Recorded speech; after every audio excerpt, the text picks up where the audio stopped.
So I am actually recording this while I'm working on this project. Sorry if I'm stumbling over my words. I'm kind of tired. It's been a long week. It's Thursday, June 16th. So I've had a long week of classes. But I'm gonna try something kind of crazy on this shawl. So I'm knitting the Across the Pond shawl by Mina Phillip, and it's a crescent shawl with a lace border, but I had partial balls of yarn that I wanted to use up, and I really like the picot bind off, and guess what? I wanted two picot edges.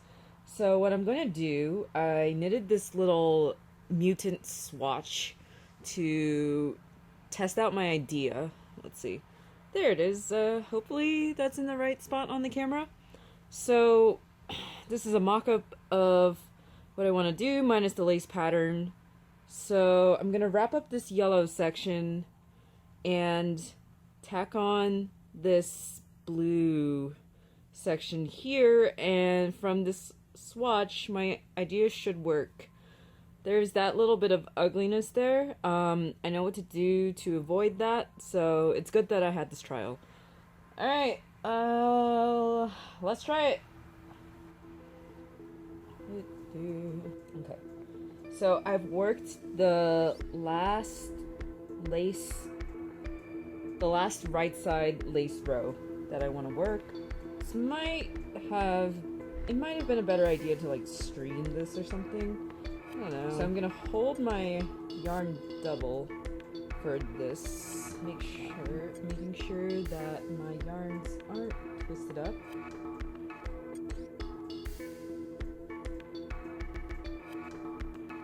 I want to keep both the yarns as not twisted up as possible. I don't know how possible that would be. Yeah, whatever. Let's go.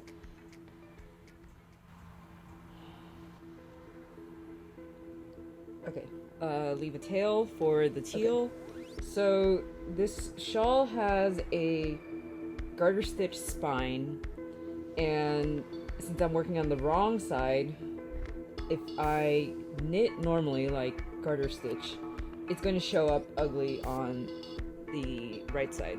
So I'm actually going to purl these first 3 stitches that make up the spine, holding on to the blue yarn and holding both the blue and yellow yarns double. This is not scripted at all. This is just me kind of keeping a lab notebook on my knitting experiments.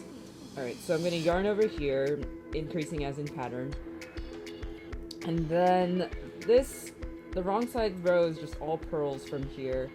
And there are a lot of stitches, so this part is going to be sped up. Oh, I forgot. I realized I wanted to knit this row with a smaller size needle. This is a size 5 that I'm using, and there we go. I'll be right back.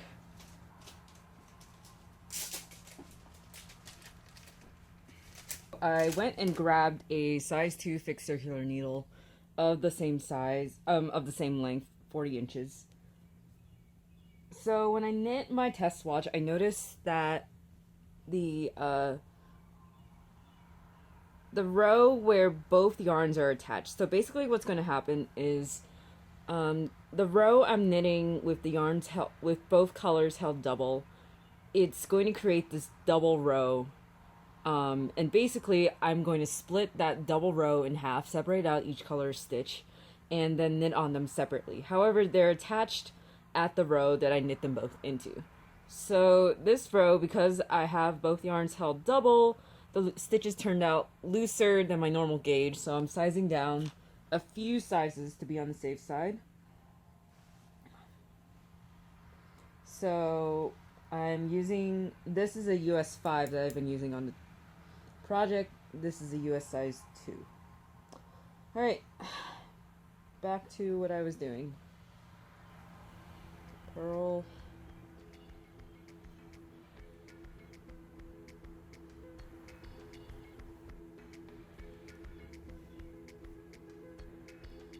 Keep the end of the yarn tight, yarn over, and then just purl for the rest of the row.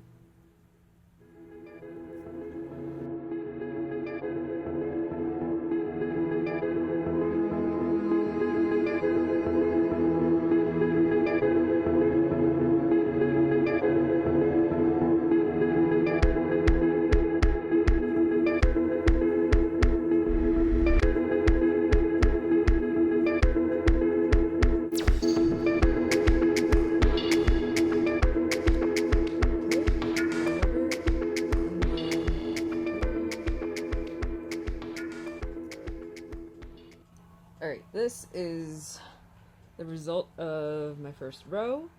This will be the only row I'll work in with both colors held double. And now I have a completely empty size 5 circular. Ow, I just whacked myself in the face. It didn't really hurt. So this part is why I'm using circular needles. So we are now going to split the two colors of stitches. So you need 1 point from the size 5 needle, and I'm going to use my other point from the size 2 needle. And so overall you're going to need 3 needle points to handle this. And by the end of this step, all of the yellow needles will be on the size 5 needle, and all of, let's see, am I gonna do it like that? No, all of the yellow stitches are going to be on size 2, and all of the blue stitches are going to be on size 5. Size 5, size 2. Alright, gotta keep this straight. So yellow on size 2, slip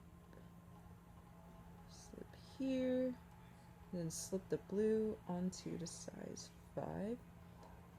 And you're going to get, this is why I wanted to keep the yarn not twisted, so that the same color would always be on one side of the stitch that you're slipping, the doubled stitch, but it's not. So always, if you don't want your yarns to twist in the work, that's even worse. Can't fix that. Make sure that, so I first slipped a stitch onto the 2. So now make sure every time you split a paired stitch, you always slip the yellow first.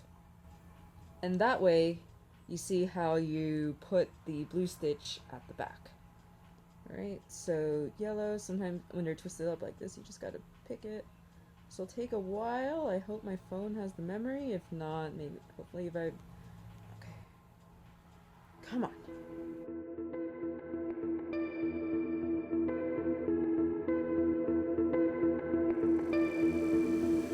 I think I might have twisted a stitch back there, but that is fixable. I just want to get all of the stitches nicely unpaired.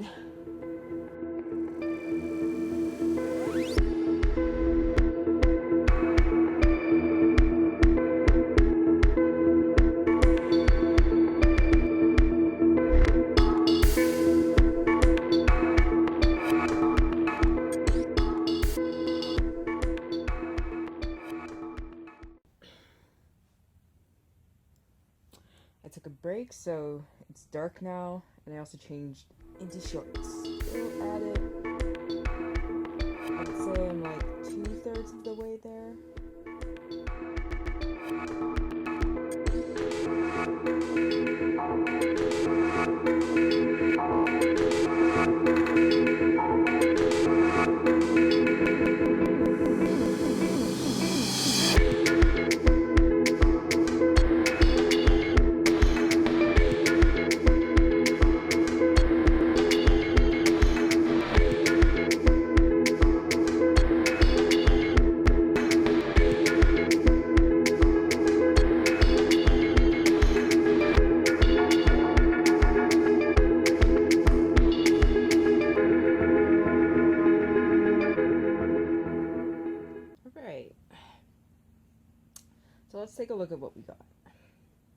So my shawl is now on 2 circular needles.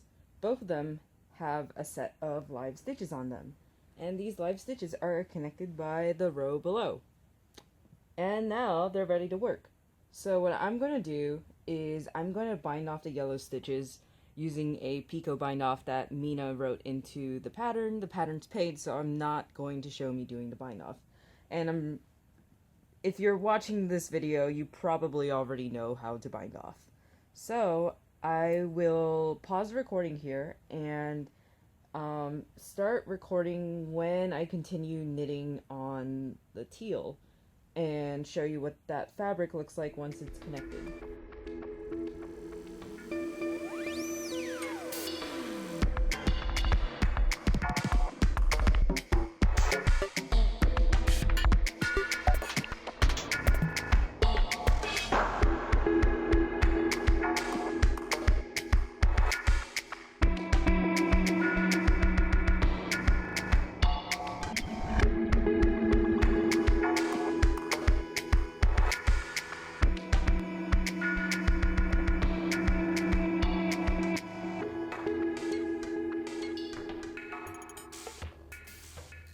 So the yellow stitches are all bound off, and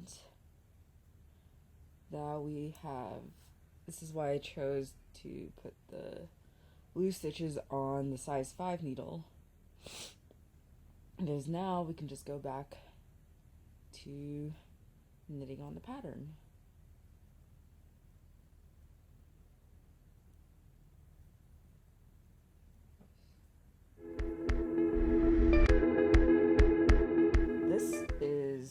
What my shawl looks like now that I've worked a few more rows of the lace. You see the first picot edge here where I first bound off, and the blue fabric can just kind of continue on like it's normal fabric.